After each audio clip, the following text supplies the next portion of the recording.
आज ये लड़ाई फिर से शुरू हुई, हक अधिकार की लड़ाई है, जिसके अंदर सदियों पहले हमारे पुरखे, जिनके इतिहास को हमें जानने की जरूरत है कि ये पुरखे जो अंग्रेजों, राजा रजवाड़ों और सामंतवादी सोच के खिलाफ भी लड़े थे और ऐसे लड़े थे जिनकी बदौलत हमें कई सारे अधिकार मिले थे।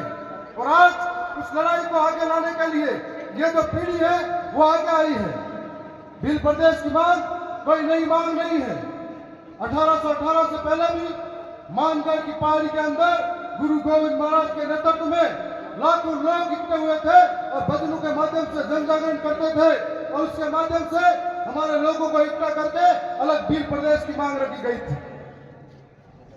मैंने राजस्थान की विधानसभा के अंदर पिछली बार जब सत्र चला था तब कहा था, पत्र तो नहीं लिख पाया था, लेकिन राजस्थान की सरकार के अंदर भजन लाल जी मुख्यमंत्री के सामने आंखों से आंखें मिला के कहा था कि आदिवासी मेरा धर्म है, जोहार मेरा अभिवादन है, प्रगति मेरी पूजा है, तीर कमान मेरी पहचान है, अम्बेडकर बिरसा मेरा स्वाभिमान है और भील प्रदेश मेरा अधिकार है और ये अधिकार हम ले करेंगे।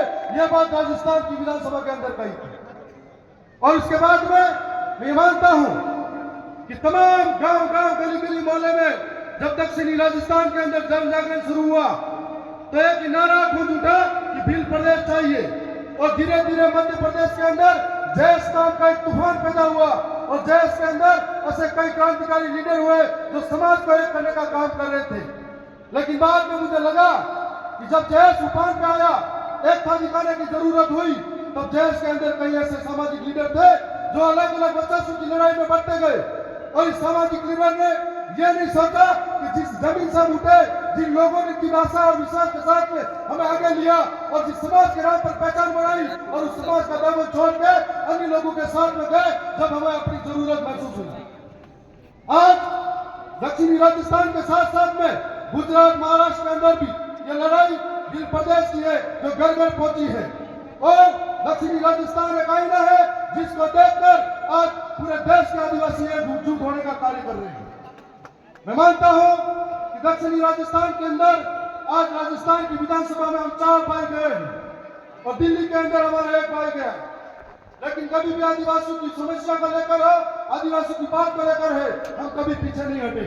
हमारे पुरखों की अधूरी इच्छा थी, उसके लिए हम लड़े हैं और हमें मालूम है कि जिन पुरखों की अधूरी इच्छा की वजह से हम लोग हमारे कर्तव्य निभाते हुए इस समाज के सर्टिफिकेट बनवा गए। मैं ये मानता हूँ, आपके बीच में बात भी करना चाहूंगा कि आखिर भील प्रदेश क्यों जरूरी है। भील प्रदेश इसलिए जरूरी है कि 5वीं अनुसूची इलाके में आज तक लागू नहीं हुई, वो लागू हो जाए। भील प्रदेश इसलिए जरूरी है कि कोई हमारे सिर पे आकर घूमते नहीं। भील प्रदेश इसलिए जरूरी है कोई हमको घसीट के मारे नहीं। भील प्रदेश इसलिए जरूरी है कोई हमारी बहन बेटी को जिंदा दफनाए नहीं। भील प्रदेश इसलिए जरूरी है कि कार्तिक बिल जैसे को मारे नहीं। भील प्रदेश इसलिए जरूरी है कोई मटके से पानी छूने से मारे नहीं।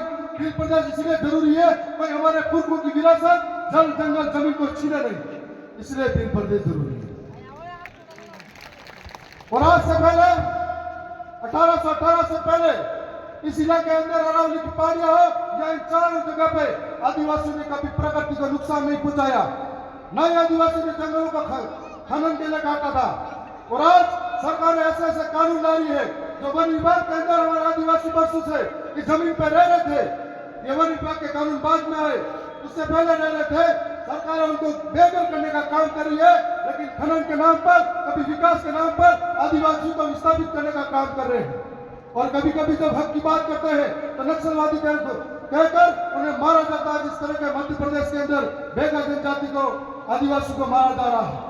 तो यदि हमारा भील प्रदेश होगा, हम लोग सुरक्षित होंगे, हमारा अधिकार बचा पाएंगे। और भील प्रदेश तब बनेगा जब हर एक घर घर में बिरसा मुंडा पैदा होगा, हर एक घर घर में कालीबाई कलशुआ पैदा होगी, ये विचार जिंदा होंगे, ये विचार पैदा होंगे, तब भील प्रदेश जरूर बनेगा। और मैं मानता हूं इस लड़ाई के अंदर अब बहुत सारे साथी नए जुड़ते जा रहे हैं। और राजस्थान के अंदर हो, भोपाल के अंदर हो, या गुजरात के गांधीनगर हो, या महाराष्ट्र के मुंबई में हो, जब तक हमारी विचारधारा के लोग उस सदन के अंदर पहुंचेंगे, टेबल बजा के सरकार की आंखों में आके डालकर बोलेंगे कि हमें भील प्रदेश चाहिए, तो जरूर भील प्रदेश बनेगा। और ये जरूरत है समय के साथ में। पहले भी कई राज्य बने हैं, कोई भाषा के आधार पर भी बने हैं, कोई क्षेत्र के आधार भी बने हैं, कोई बोली के आधार पर भी बने हैं। तो इस प्रकार से भी प्रदेश की हमारी पूर्वों की मांग है, उस विरासत को हमें लेना होगा। हमारे पूर्वों ने बलिदान दिया है, संघर्ष किया है। तो आज भाषा के आधार पर जो मैंने एक और बात, इधर भी चिट्ठी आ गई है, राजस्थान की विधानसभा में भी 2 मिनट करके बैठा दिया जाता है। तो मैं ये कहना चाहूंगा कि आने वाले समय में हम और मजबूती से लड़ेंगे। मैं जिस समाज के सर्टिफिकेट से राजस्थान की विधानसभा में हो, हमारे ऐसे ही समाज के सारे लोग यदि बिल प्रदेश की मांग करते हैं, 5वीं अनुसूची को धरातल पर लागू करने की बात करते हैं, विकास के नाम पर विस्थापित हो रहे समाज की बात करते हैं, तो जरूर बिल प्रदेश बनेगा। मैं इसी आशा और विश्वास के साथ में उम्मीद करता हूं कि भोपाल की जो विधानसभा है, गुजरात की विधानसभा है और मध्य प्रदेश महाराष्ट्र की विधानसभा में है, जो लोग जिनका जमीन बढ़ चुका है, वो लोग इस सर्टिफिकेट समाज के लगा कर वहां गए हैं, वो भी अगर प्रदेश की बात करते हैं तो आने वाले समय में वो भी सुरक्षित हो पाएंगे, नहीं तो वो भी एक दिन मारे जाएंगे। क्योंकि हमें हमेशा हमारे लोगों द्वारा लड़वाया गया, कंके मामा, बिरसा मुंडा और ऐसे कई तमाम योद्धा हुए जिनको हमेशा अपने लोगों के द्वारा षड्यंत्र करवाया गया, आपस में लड़वाया गया। इसलिए हमें हमारे समाज के लिए जब भी जागरण की बात है तो बिखरना नहीं है। और आज पूरे देश के अंदर 11 करोड़ आदिवासी हैं, लेकिन जितने आदिवासी हैं उतने संगठन बना चुके हैं, जितने आदिवासी हैं इतने झंडे चोली लेकर घूम रहे हैं। यदि सारे लोग एक जागरण पर आएंगे तो जरूर अपने सपने साकार होंगे। मैं इसी